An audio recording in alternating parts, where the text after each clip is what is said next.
Hello students,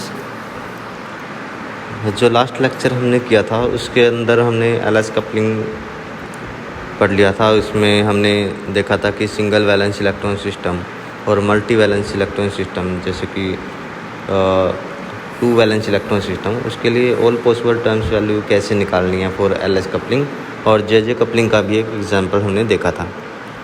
तो आज जो हम करेंगे वो ये है कि spin orbital interaction energy and double term separation. तो हम सबसे पहले ये जानने की कोशिश करेंगे कि इन टर्म्स का मतलब क्या है। स्पिन ऑर्बिटल इंटरेक्शन एनर्जी क्या होती है और डबल टर्म सेपरेशन क्या होता है। तो सबसे पहले हम ये देखेंगे डबल टर्म सेपरेशन क्या होता है। देखो, लास्ट लेक्चर में जो हमने किया था एलएस कपलिंग के टाइम पे, तो सिंगल वैलेंस इलेक्ट्रॉन सिस्टम, इस केस में देखो ये कन्फिग्रेशन जिसके लिए हमने टर्म वैल्यू निकाली थी, ये मैं थोड़ा सा हटा देता हूँ यहाँ से। ओके, तो देखो जो ये हमने एग्जांपल्स लिए थे P1 S1 में, देखो ये जो लेवल था ये फर्दर स्प्लिट नहीं होता, एक ही टर्म हमें मिली थी।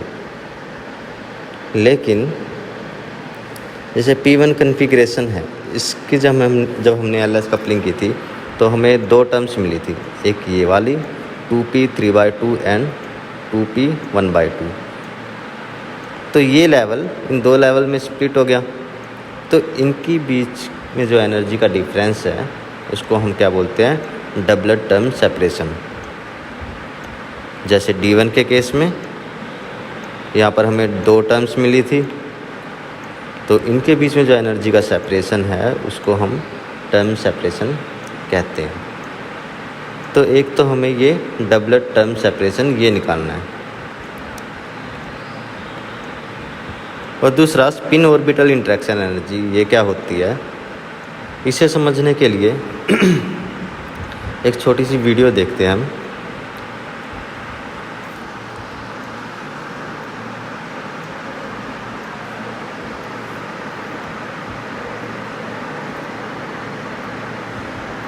ये शुरू से देखते हैं।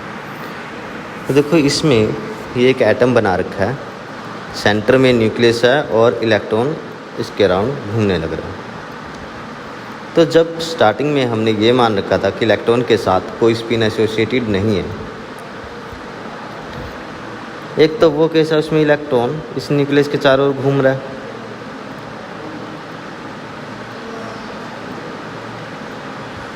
और दूसरा क्या,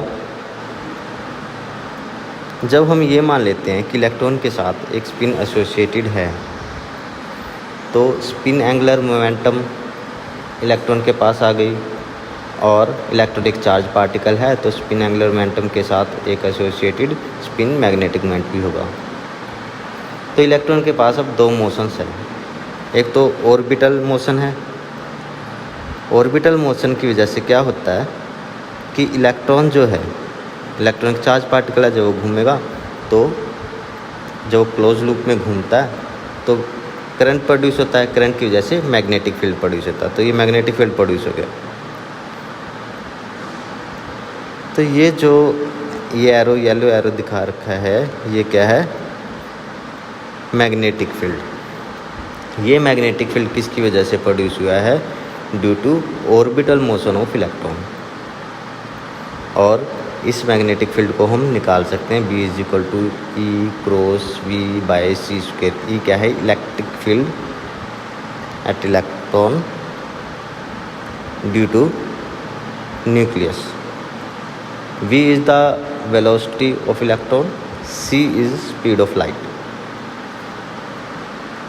अब क्योंकि इलेक्ट्रॉन के पास एक स्पिन एंगुलर मोमेंटम भी है, तो due to interaction between magnetic field due to orbital motion and magnetic moment due to spin intrinsic spin angular momentum of the electron, इनके बीच में इंट्रैक्शन होता है। और इस इंट्रैक्शन का रिजल्ट क्या होता है कि ये जो एस है, रेड एरो है, ये B के अबाउट ऐसे प्रीसेस करने लगता है, ये घूम रहा है। रेड एरो भी बी के अबाउट प्रीसेस करने लग रहा है। तो हमने ये हटा दिया इसको क्लियरली दिखाने के लिए। देखो ऐसे बुक में क्या कैसे बना होता है कि ये एस मैग्नेटिक फील्ड बी के अबाउट ऐसे घूमने लग रहा है। तो इस प्रीसेशन को क्या कहते हैं? Lamar precession. और जिस फ्रिक्वेंसी से ये रेड वेक्टर जो है इस बी के अबाउट घूमने लग रहा है उसे हम क्या कहते हैं? Lamar precession frequency. तो ये हमें पता चल गया। तो ये जो मैग्नेटिक फील्ड है वो ऑर्बिटल मोशन की वजह से आया और इसके अबाउट एस घूमने लग गया।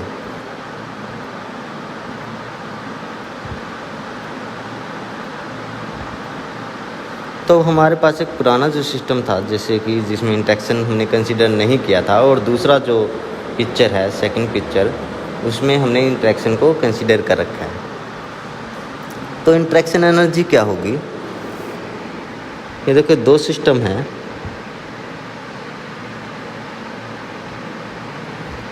इसमें इसकी कुछ काइनेटिक एनर्जी है जब हमने इंटरेक्शन एनर्जी को कंसीडर नहीं किया, जब हमने स्पिन ऑर्बिटल के इंटरेक्शन को कंसीडर नहीं किया। तो इलेक्ट्रॉन की जो काइनेटिक एनर्जी है इस सिस्टम की जो काइनेटिक एनर्जी है वो हमने मान ली के, और दूसरे केस में इस सिस्टम की काइनेटिक एनर्जी हमने मान ली के ई प्राइम। तो इंटरेक्शन एनर्जी क्या होगी? के ई माइनस के ई प्राइम माइनस के ई, ये तो ये होगी इंटरेक्शन एनर्जी। हमें इसे फाइंड आउट करना है। तो इस डेरिवेशन में जो याद रखने की बातें हैं, एक तो ये कि इंटरेक्शन एनर्जी क्या होती है, दूसरी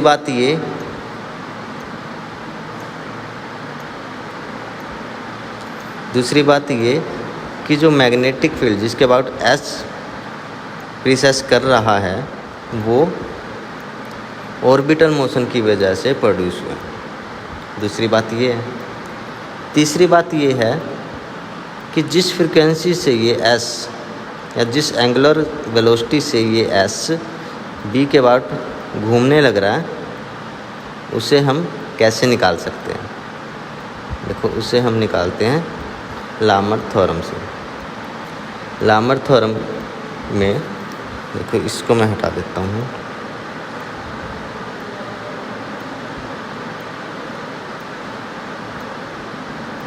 अकॉर्डिंग टू लामर थ्योरम क्या होती है? Omega L. एल क्या है? जैसे ये हमने यहाँ पे बी मान लिया, बी अप्लाइड मैग्नेटिक फील्ड है या मैग्नेटिक फील्ड है, और पी क्या है? Mechanical movement. तो जिस एंगुलर वेलोसिटी से ये पी वेक्टर बी के बाद घूम रहा है वो किसके इक्वल होगा? मैग्नेटिक फील्ड बी इनटू में ratio of mu P by P. Mu P क्या है? Magnetic movement due to P, और पी क्या है? Mechanical movement. तो अगर एल प्रीसेस कर रहा है बी के अबाउट तो हम कैसे निकाल लेंगे? Omega L equal to applied magnetic field और ये ratio mu L by L. अब म्यू एल बाई एल क्या होता है? 1 into E by 2m, twice of m। अगर एस प्रीसेस कर रहा होता है बी के अबाउट तो ओमेगा एल क्या आ जाएगा? B into ratio mu S divided by S. Mu S क्या है? Magnetic moment due to spin, और ये रेशियो किसके इक्वल होता है? 2 इंटू ई बाई 2m। ये जो 1 यहाँ पर मल्टीप्लाई किया है, यहाँ पर 2 मल्टीप्लाई किया है, ये क्या है? जी फैक्टर। जी फैक्टर होता है ये मल्टीप्लाइड है इसके साथ। और अगर जे प्रीसेस कर रहा है बी के बाद तो ये क्या होगा? Omega L is equal to B multiply by mu J by J equal to B, और यहाँ पर जी फैक्टर हो गया जी जे इंटू में ई बाय 2m। हमारे केस में एस प्रीसेस कर रहा है मैग्नेटिक फील्ड के अबाउट, तो हम ये वाला फॉर्मूला यूज़ करेंगे। ठीक। तो अब हमने अगर ये तीनों चीज़ें हमें समझ आ गई हैं कि ये क्या होती है, तो हम बड़े आराम से डेरिवेशन कर सकते हैं। तो हम डेरिवेशन करते हैं। तो स्पिन ऑर्बिटल इंटरेक्शन क्या होता है, पहले हम ये लिखते हैं, स्पिन ऑर्बिटल इंटरेक्शन एनर्जी क्या है।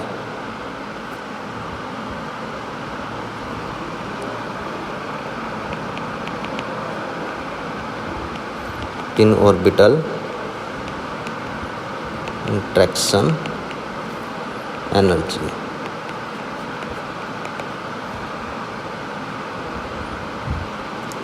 ये क्या होती है, change in kinetic energy, kinetic energy of the system due to precession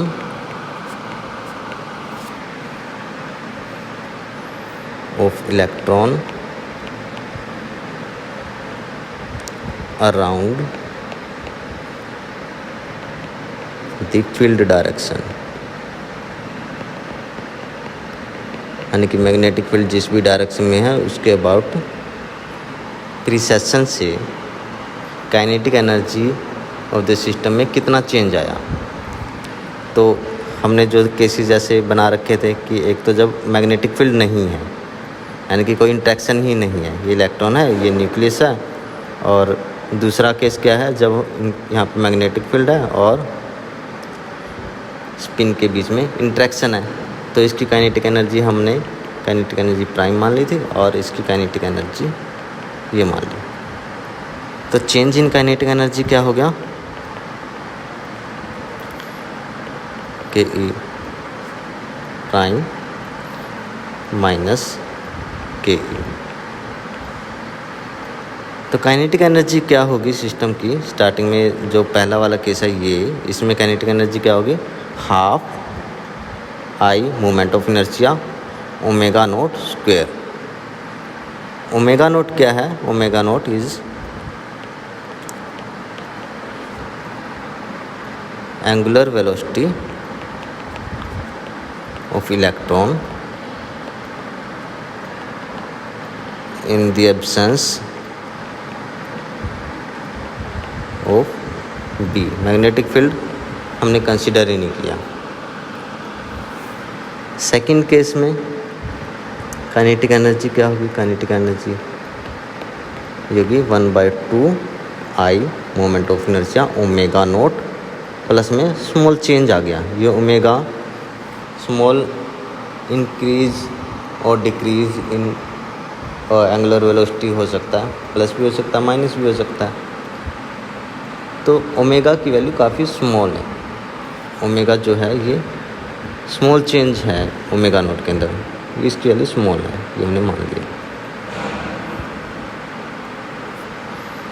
तो चेंज इन काइनेटिक एनर्जी क्या होगी, 1/2 I omega naught plus omega square minus 1/2 I omega naught square, this is equal to 1/2 I, यहाँ पर आ जाएगा omega naught square plus omega square plus में 2 omega naught dot omega minus omega naught square. अब इससे cancel हो गया, और ओमेगा की वैल्यू क्योंकि काफ़ी स्मॉल है तो ओमेगा फिर फर्दर स्मॉल हो जाएगा, इसको हम नेगलेक्ट कर दिया बाकी टर्म्स के कंपैरेटिवली। तो हमारे पास क्या बच गया, 1/2 आई 2 ओमेगा नोट डॉट ओमेगा, इस 2 से ये 2 कैंसिल हो गया, और हमारे पास क्या बचा, आई ओमेगा नोट डॉट, ये डॉट प्रोडक्ट है, इंटू ओमेगा। तो यहाँ पर इस टर्म को हम ऐसे करके लिख देते हैं, काइनेटिक एनर्जी देखो यहाँ पर ओमेगा और यहाँ पे आई ओमेगा नोट कोस थीटा। ये थीटा क्या है, ये एंगल है बिटवीन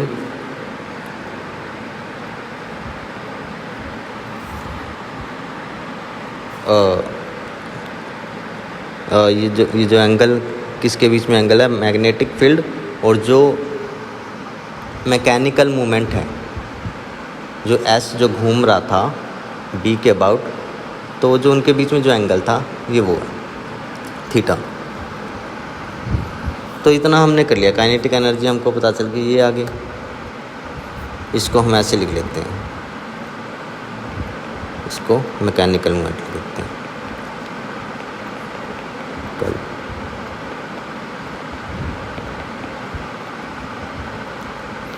कोस थीटा ये आ गया।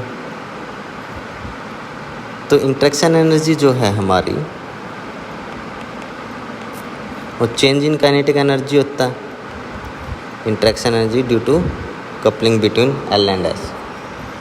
तो ये हमारा आ जाएगा एल एस, एक तो ये ओमेगा एल प्रिसेशन हो गया, वहाँ पर जो फ्रीक्वेंसी थी एडिशनल फ्रीक्वेंसी वो किसकी वजह से आई, प्रिसेशन की वजह से आई, इनटू में मैकेनिकल मूवमेंट जो थी, यहाँ पर हमारे स्पिन है इसका मैग्नीट्यूड, और cos angle between L and S. तो कोस थीटा जो है ये एल एस, यानी कि angle between L and S ही हो गया। तो अब हमें ये निकालना है। यहाँ पर देखो ये एल क्या हो, ये एस क्या होगा, इसका मैग्नीट्यूड क्या होता है, ये ऐसे होता है ना, S is equal to S plus 1 square root H cross. तो इसको हमने मान लिया एस स्टार एच क्रॉस, ये मान लिया। तो यहाँ पे गया S star H cross mechanical movement cos ये angle between L and S, star लगा देते हैं इनके साथ में।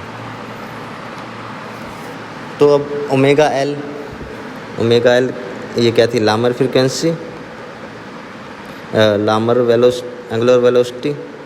ये लामर थ्योरम से हमने अभी ये डिस्कस किया था कि ओमेगा एल को हम कैसे निकाल सकते हैं। तो ओमेगा एल, अब हमें ओमेगा एल निकालना है, इसमें हम ये निकालना है ओमेगा एल। तो omega L is equal to magnetic field into में जो हमने लामर थ्योरम से लिखा था 2/m, B is the magnetic field. तो ये आ गई लामर फ्रीक्वेंसी, ये इसको हम ऐसे लिख देते हैं बी E/m, 2 से 2 कैंसिल हो गया। तो लामर प्रिसेशन के साथ साथ एक रिलेटिविस्टिक प्रिसेशन भी होता है। जो रिलेटिविस्टिक प्रिसेशन है वो हाफ ऑफ ओमेगा एल होता है, और माइनस का साइन इसलिए क्योंकि वो लामर प्रिसेशन के अपोजिट डायरेक्शन में होता है। तो नेट जो एंगुलर वेलोसिटी होगी और प्रिसेशन वो क्या होगी, इन दोनों का सम, ये मान लेते हैं net total. This is equal to M L plus में omega R, this is equal to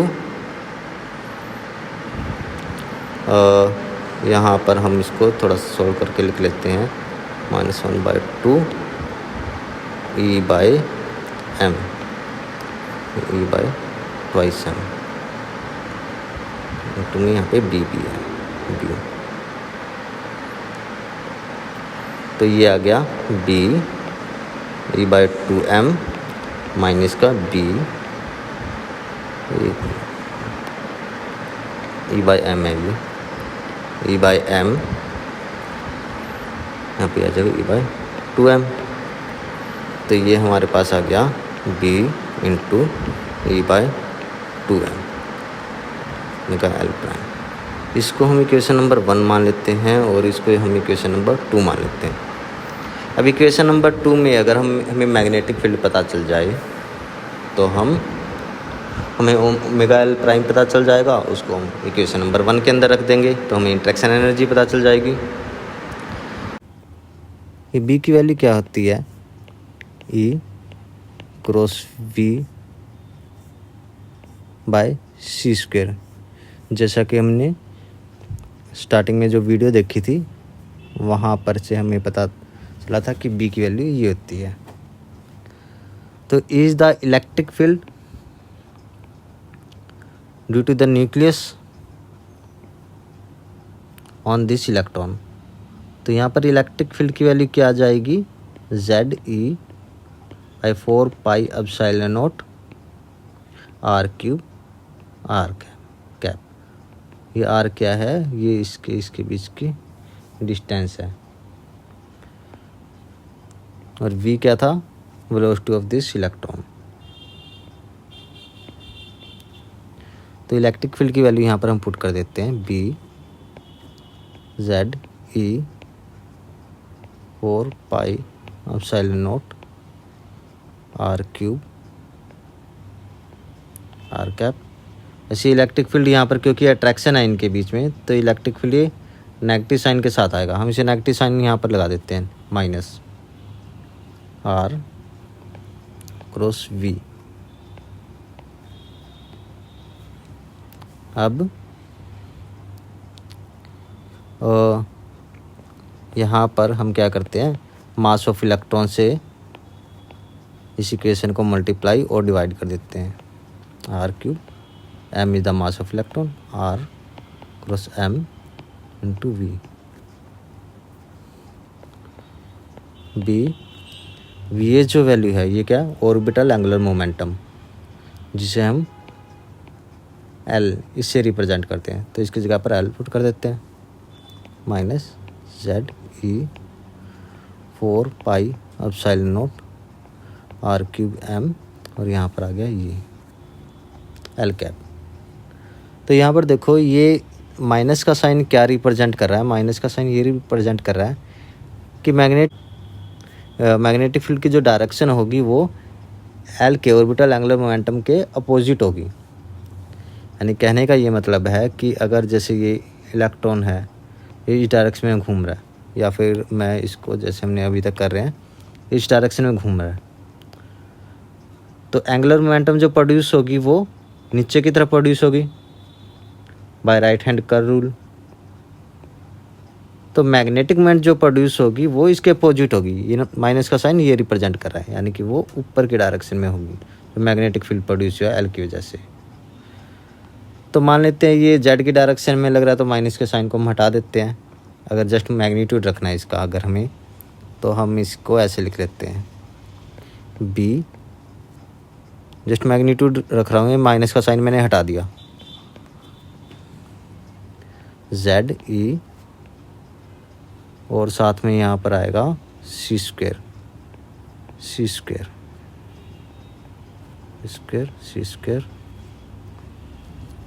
तो 4πε0 R³ M C², और यहाँ पर जस्ट L लगा दिया, मैग्नीट्यूड लिखा ये इस मैग्नेटिक फील्ड का। तो ये L क्या होता है, ZE/4πε0 R³, इसको लिख लेते हैं हम ऐसे, MC² 1/R³।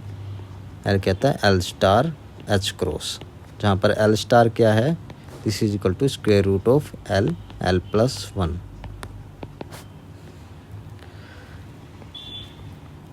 अब हमें पता है कि जैसे हमने ये केस ले रखा है कि ये इलेक्ट्रॉन ऐसे घूम रहा है, तो ये R जो है रेडियस ऑफ दिस सर्कल जिसके अंदर इलेक्ट्रॉन घूम रहा है, ये डिस्टेंस है बिटवीन न्यूक्लियस एंड इलेक्ट्रॉन। तो ये R वेरी हो रहा है, क्योंकि अगर हम ऐसे भी मान लें कि जो ऑर्बिट है वो इलिप्टिकल है, तो R चेंज हो रहा है।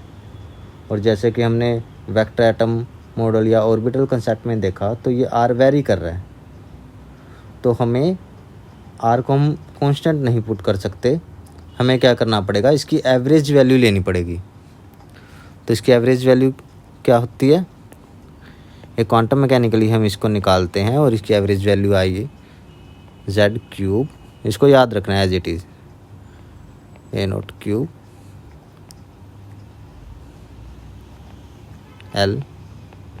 L+½ L+1। ये आ गया। तो मैग्नेटिक फील्ड क्या होगा, 1/r³ की वैल्यू पुट कर देते हैं इसमें। ये आ गई ये 4πε0 mc² z³ n0³ n³ l plus half l plus 1 l star h cross. ये आ गया। इसे हम मान लेते हैं इक्वेशन नंबर 3। अभी ये मैग्नेटिक फील्ड की वैल्यू हमें पता चल गई, और इक्वेशन नंबर 2 से वहाँ पर क्या था, orbital angular velocity. Equation number 1 देखते हैं। इक्वेशन नंबर 2 है जो, इक्वेशन नंबर 2 से जो लार्मर वेलोसिटी है, एंगुलर वेलोसिटी है, वो क्या आती है, omega L prime is equal to B multiply by E by 2m। तो ओमेगा एल प्राइम जो क्या है वो है E by 2m into B, equation number 2 से।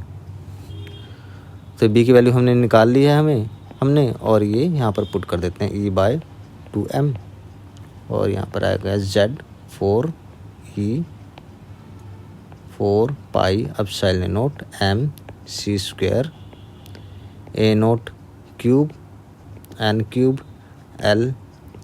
l plus half l plus 1। यहाँ पर आ गया l star h cross.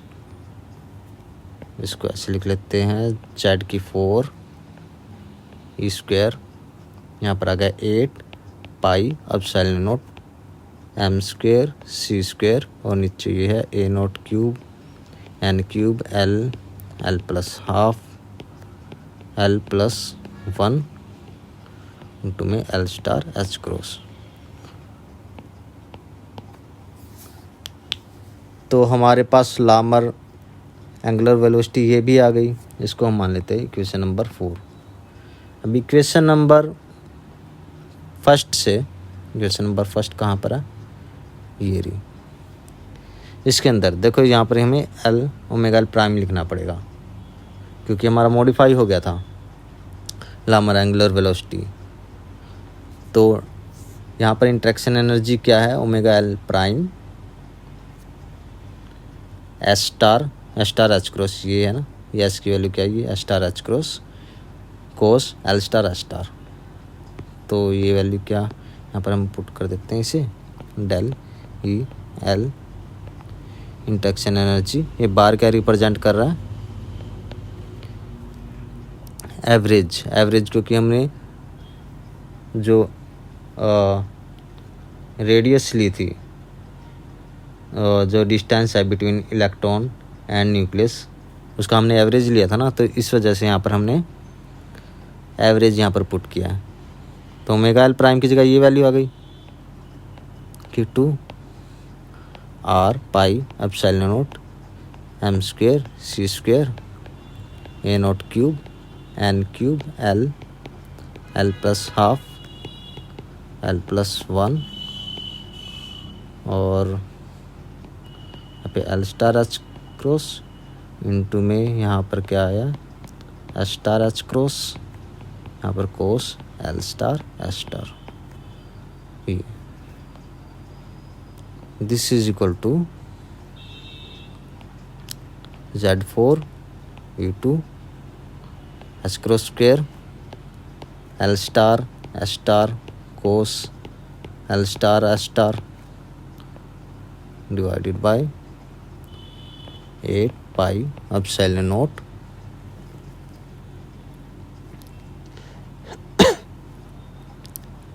m² c² a0³ n³ l plus half l plus 1। ये आ गया इंटरेक्शन एनर्जी। अब इसमें जो कॉन्स्टेंट्स हैं इसको हम रीअरेंज कर सकते हैं। इसको हम रीअरेंज करके ये आ जाएगा, ये in terms of Hilberg constant R Hc alpha square Z4, ये Z4, यहाँ पर आ गया L स्टार,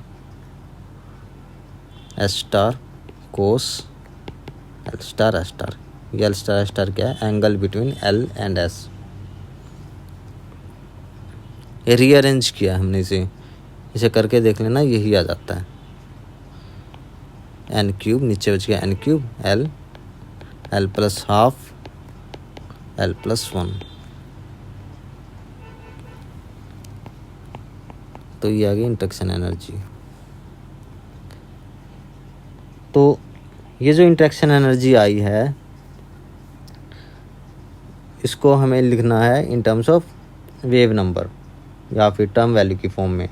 टर्म वैल्यू की फॉर्म में इसे लिखने के लिए हमने वहाँ पर पिछली क्लासों में हमने जो डिस्कस किया था कि टर्म वैल्यू की फॉर्म में अगर हमें एनर्जी को लिखना है तो हमें क्या करना पड़ता है? जो भी एनर्जी है उसको डिवाइड कर दो -hc से।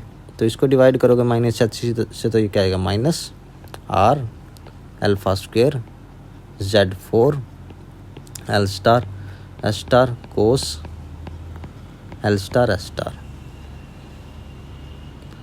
यहाँ पर आ गया ये n क्यूब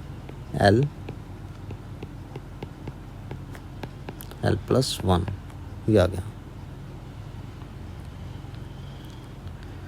यहाँ पर फर्दर ये बाकी वाली जो टर्म्स बची हैं यहाँ पर, ये सारी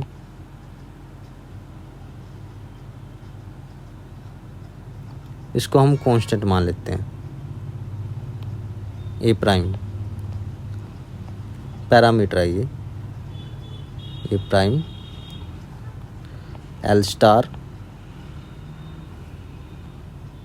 यहाँ पर S star cos L star S star, ये आ गया। और इसको हम ऐसे लिख लेते हैं माइनस गामा। यहाँ पर गामा क्या है? गामा फैक्टर, इसको गामा फैक्टर बोलता है। Gamma factor is equal to A prime L star S star cos L star S star. अब यहाँ पर cos L star S star की वैल्यू हम निकाल सकते हैं। ये हमको पता है कि अगर कोई दो वेक्टर्स हैं, ए और ये वेक्टर बी है, और इनका जो रिजल्टेंट है वो R है,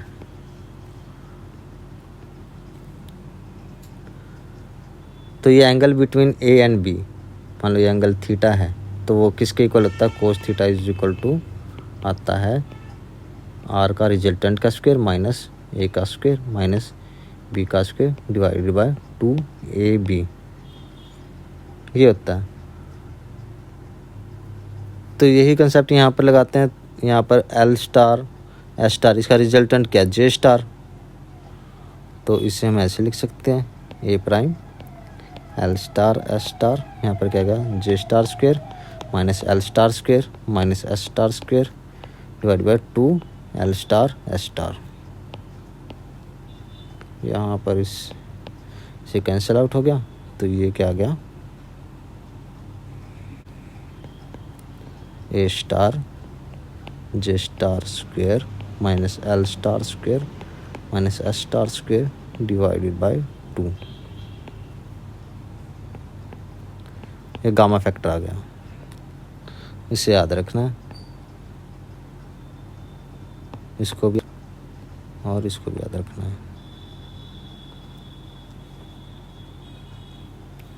ओके, अब हम इसके बाद देखो, इसके बाद कोई लेवल है जिसमें विदाउट इंटरेक्शन एनर्जी उसकी इतनी है, और फिर ड्यू टू इंटरेक्शन एनर्जी कितनी आएगी? Delta T.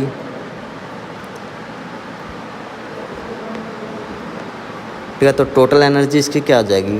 T not plus में डेल्टा टी, ये आफ्टर इंटरेक्शन एनर्जी, इंटरेक्शन के बाद एनर्जी इतनी होगी, यानी इसे हम टी प्राइम ये मान लेते हैं। आगे खैर हमें और अच्छे से पता चला जब हम एग्जाम्पल करेंगे इसके कि डेल्टा टी कैसे निकालते हैं। तो यहाँ पर जो कहने का मतलब है ये कि यहाँ पर अगर टी नोट है और डेल्टा टी यहाँ पर डेल्टा टी नेगेटिव है, जैसे ये माइनस का साइन आया ना, तो इसकी वजह से एनर्जी कम हो जाएगी थोड़ी सी। ये डेल्टा टी है ना, तो ये टोटल एनर्जी, इसका साइन जो है डेल्टा टी का जो साइन था ये ऊपर नेगेटिव हमने देखा, ये नेगेटिव है, तो ये जो है यहाँ पर इसकी एनर्जी कितनी है, टी नॉट माइनस गामा, ये आ गई इसकी एनर्जी, क्योंकि डेल्टा टी माइनस गामा है। तो अब हम एग्जांपल देखेंगे। ये तो हमने इंटरेक्शन एनर्जी को निकाल लिया। इसके बाद कुछ एग्जांपल्स लेके हम इसे चेक करते हैं।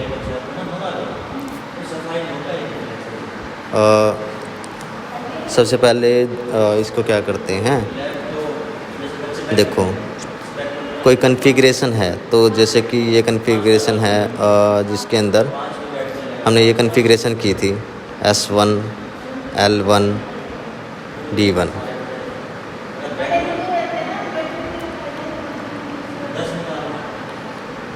P1। तो यहाँ पे जो L है,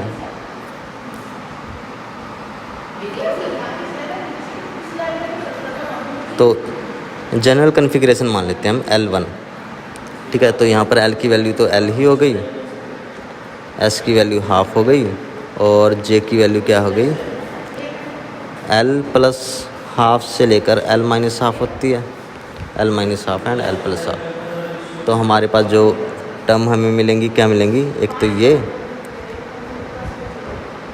2 हाफ प्लस 1, और J की यहाँ पर दो वैल्यू होंगी, L minus half and L plus half, या फिर इसे अभी हम डबल टर्म सेपरेशन निकालना है। अभी 2 यहाँ पे J की value L minus half and L plus half, ये वैल्यूज आ गई। ये दोनों J की वैल्यू, J की, ठीक है, यहाँ पे J होता है।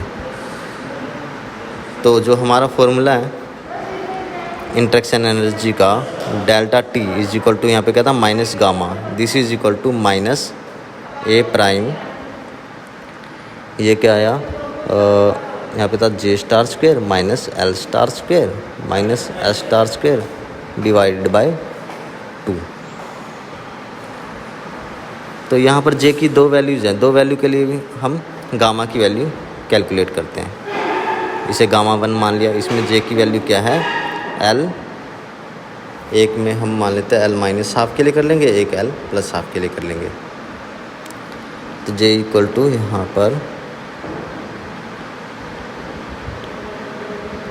L प्लस हाफ, इसके लिए क्या हो जाएगा, ये ए प्राइम, यहाँ पे 2 यहाँ पे लिख दिया हमने, J की जगह J प्लस 1, J की वैल्यू L प्लस हाफ है, ये आ गया, J L यहाँ पे 3/2, यहाँ पे L प्लस 1, और यहाँ पर आ जाएगा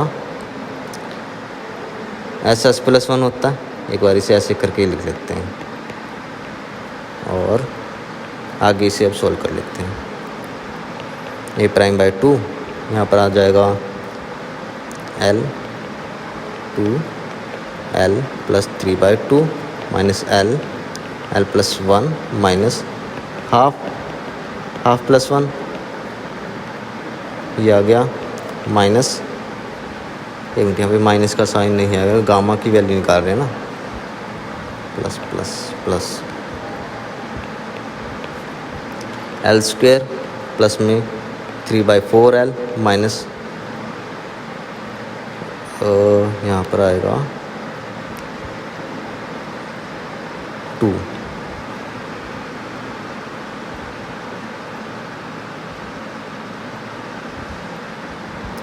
L 3/4 minus L square minus L minus 3/4 plus का ये साइन।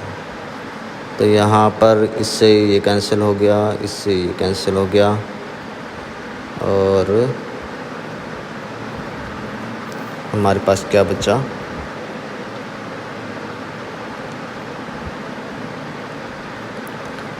हमारे पास बचा a/2, यहाँ पर आ गया l। तो गामा 1 की वैल्यू यानी कि j = l+½ के लिए ये आ गई। हमें क्या निकालना है, डेल्टा गामा निकालना है, यानी डबलेट टाइम सेपरेशन। जब इसकी वैल्यू l-½ है तब पुट करते हैं वैल्यू। यहाँ पर a' आ गया, तो इसकी वैल्यू यहाँ पर क्या हो गई, '2, यहाँ पर आ गया l-½ +1 यानी j+1 ये लिख दिया, -l+1 माइनस यहाँ पर 3/4 आ गया, यानी कि SS+1 की वैल्यू यहाँ पर जो हमने निकाली है ये रख दिया यहाँ पे। तो ऊपर वाले फॉर्मूले में ही पुट किया, ये j की जगह l-½ a'/2, यहाँ पर आ जाएगा l², यहाँ पे आ जाएगा l+½ माइनस l+1 माने 3/4। ये आ गया a'/2 l² - 1/4 minus l² minus l minus 3/4। अब क्या कैंसिल हो गया, इससे ये कैंसिल हो गया, तो हमारे पास ये वैल्यू आ गई a'/2 माइनस l माइनस 1, यानी कि माइनस a'/2 l+1,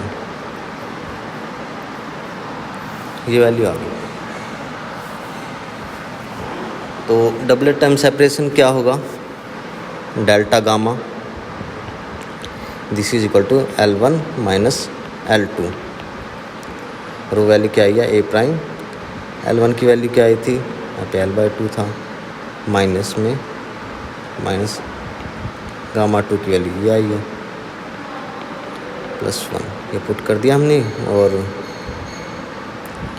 ये आ गया हमारा a', 2 गामा +1/2, ये वैल्यू आ गई। a' की वैल्यू पुट कर देते हैं, r² और Z4 n³ l, यहाँ पे a₀ भी था, l+½ l+1 l, तो यहाँ पर इससे ये कैंसिल हो गया,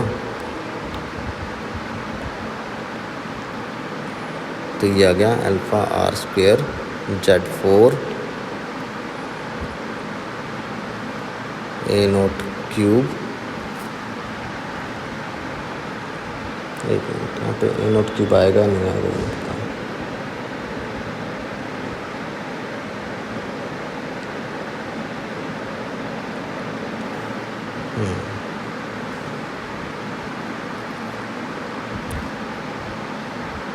ओके, ये है इसकी वैल्यू, यहाँ पे a₀ नहीं होगा।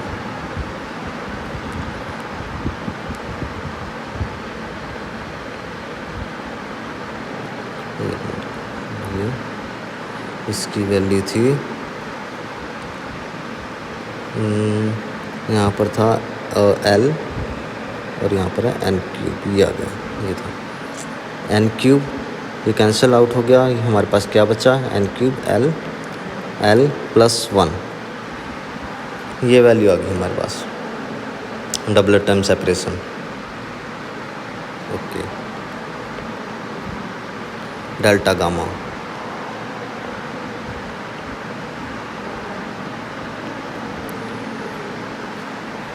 तो ये डबलेट टाइम सेपरेशन है क्यों, क्योंकि देखो ये यहाँ पे T0 निकाला था ना हमने, T0, अब दो वैल्यूज आई गामा की, एक तो क्या है T0 प्लस में गामा, एक T0 माइनस गामा, तो ये दो वैल्यूज़ हैं, इसको हमने सब्ट्रैक्ट कर दिया तो हमें टर्म सेपरेशन मिल गया। तो ये डबलेट टर्म सेपरेशन ये होता है, ये हमने कैलकुलेट कर लिया। तो अब हमारे पास जो तीन फॉर्मूले आए हैं, एक तो गामा 1 का, गामा 1 यानी कि J = L+½ के लिए, जो वैल्यू आई है वो है ए प्राइम L/2 और दूसरी जो गामा ये वैल्यू आई है J-हाफ, ये इसके लिए आई है वैल्यू L+1/2। अब हम ये जो हमने एग्जांपल्स किए थे ना S1, P1, D1, P1 और D1 के लिए हम गामा 1 गामा 2 इनकी वैल्यू कैलकुलेट करेंगे कि इनका गामा 1 की वैल्यू कितनी आई, गामा 2 की वैल्यू कितनी आई, कैसे कितनी कितनी एनर्जी से जो दो टर्म्स होती हैं वो सेपरेट हो जाती हैं। ठीक है, तो ये करते हैं। और तीसरा जो फॉर्मूला ये वाला डेल्टा गामा टर्म सेपरेशन वाला, ये double term separation n³ L+1 यहाँ पे Z4 ये आ गया। तो P1 पे अप्लाई करते हैं। P1 वाला केस था, इसमें देखो दो टर्म्स हमें जो मिली थी, L की वैल्यू इसमें क्या है, L की वैल्यू 1 है। तो दो टर्म्स जो हमें मिली थी क्या थी वो टर्म, P यहाँ पे 2 था और इसमें L की वैल्यू 3/2 और एक थी 2P 1/2।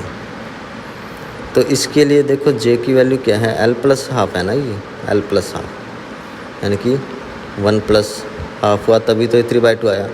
और इसमें J की जो वैल्यू है वो 1-हाफ यानी L-हाफ है। तो एक के लिए ये वाला फॉर्मूला लगेगा, एक के लिए ये वाला फॉर्मूला लगेगा। तो गामा 1 J = L+हाफ के लिए L की वैल्यू तो यही रहेगी, ए प्राइम L की वैल्यू पुट करो 1/2, ये आ गया A1 A'/2 ये आ गई। और एक मिनट, एक और चीज़ है, यहाँ पर ये वैल्यू माइनस की थी, ये नेगेटिव है माइनस।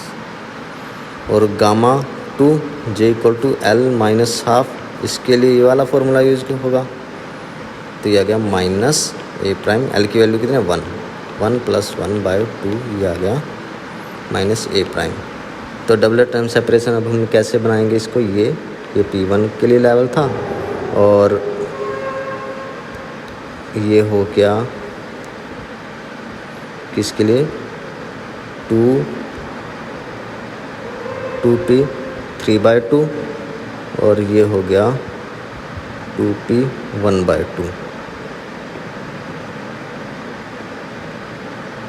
तो ये वाली जो सेपरेशन है ये कितना हो गया A', और ये वाला जो सेपरेशन है ये हो गया A'/2। अब A' के अंदर भी L की वैल्यू है। A' जो है ये हमने देखा था, देखो A' के अंदर भी L की वैल्यू होती है। तो L की वैल्यू यहाँ पे L = 1 पुट करना पड़ेगा, तो हमें A' की वैल्यू भी अच्छे से पता चल जाएगी कि क्या होती है। अभी हमने इसको A' ही रखा है। और अगर ये डबल टर्म सेपरेशन अगर हम ऐसे निकालना चाहें, यानी कि डेल्टा गामा, ये क्या हो जाएगा, बाकी कैसे रख देते हैं, यहाँ पर आ जाएगा n³, L की वैल्यू 1 है, 1 यहाँ पर आ जाएगा 1 + 1 2 Z4 ये आ गया, यहाँ पे 2 आ गया। अब D के लिए J की वैल्यू L+हाफ, यहाँ पे D के लिए L की वैल्यू कितनी होती है, 2 होती है। तो गामा 1 कितना आ गया, इस वाला ये वाला फॉर्मूला लगाएंगे, L की जगह 2 पुट करो, तो यहाँ पे A' आ गया और J = L-हाफ के लिए ये वाला फॉर्मूला है। तो L की जगह पे 2 पुट करेंगे -3A'/2 ये आ गया।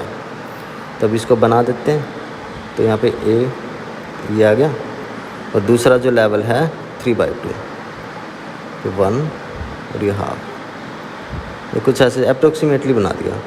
ये ऊपर वाली जो भी टर्म है, ये नीचे वाली, इसको हम लिख भी सकते हैं D2, यहाँ पे 2 + हाफ यानी कि 5/2, 2 - हाफ यहाँ पे 2d 3/2 और इस सेपरेशन यहाँ पर है a प्राइम और यहाँ पर क्या आ गया -3/a प्राइम। और देखो यहाँ पे a प्राइम लिखा है मैंने, लेकिन l की वैल्यू a के अंदर l की वैल्यू भी है और l की वैल्यू 2 हो चुकी है, तो यहाँ पे डबल प्राइम लगा देता हूँ मैं इसे, ताकि ये कन्फ्यूज़न ना रहे कि ये वाला a और इसकी जो वैल्यू है इस वाले a प्राइम की ये वैल्यू सेम है। और डबल टर्म सेपरेशन यहाँ पर अगर मैं लिखूँ तो ये आ जाएगा ये n3, यहाँ पर 2 वैल्यू है तो यहाँ पर इस फॉर्मूले से यहाँ पे आ जाए 6/4। तो ये सेपरेशन डिक्रीज़ हो गया, D1 के लिए सेपरेशन डिक्रीज़ हो गया। सिमिलरली SPD F1 के लिए भी निकाल सकते हैं, वहाँ पर L की वैल्यू 3 हो जाएगी। तो इसके लिए गामा 1 की वैल्यू अगर हम निकाल लें तो कितनी आ जाएगी a प्राइम 3/2 और इसके लिए आ जाएगी 2a प्राइम। और यहाँ पर इसको ट्रिपल प्राइम कर देता हूँ क्योंकि ये a प्राइम से डिफरेंट है। तो ये गामा 1 गामा 2 ये वैल्यू निकाल ली हमने, और सेपरेशन हम इस फॉर्मूले से भी निकाल सकते हैं। यहाँ पर कितना आ जाएगा r अल्फ़ा स्क्वायर n3, यहाँ पर 12/4। तो सेपरेशन और डिक्रीज़ हो गया, यहाँ पर सेपरेशन जो है वो और भी ज़्यादा कम हो जाएगा। जैसे जैसे l की वैल्यू बढ़ती जा रही है सेपरेशन ये डिक्रीज़ होता जा रहा है। तो ये हमने डबल टर्म सेपरेशन निकाल लिया। अब एक और इसमें स्मॉल डेरिवेशन है, डेरिवेशन तो नहीं कहेंगे, हमने कैलकुलेट कर चुके हैं कि डबल टर्म सेपरेशन निकालनी है हमको for non penetrating atomic orbit.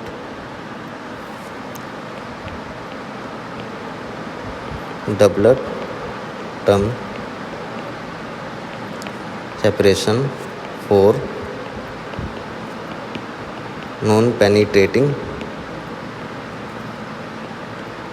Atomic orbit, इसके लिए। तो देखो डबल टर्म सेपरेशन का फॉर्मूला तो हमने निकाल रखा ही है।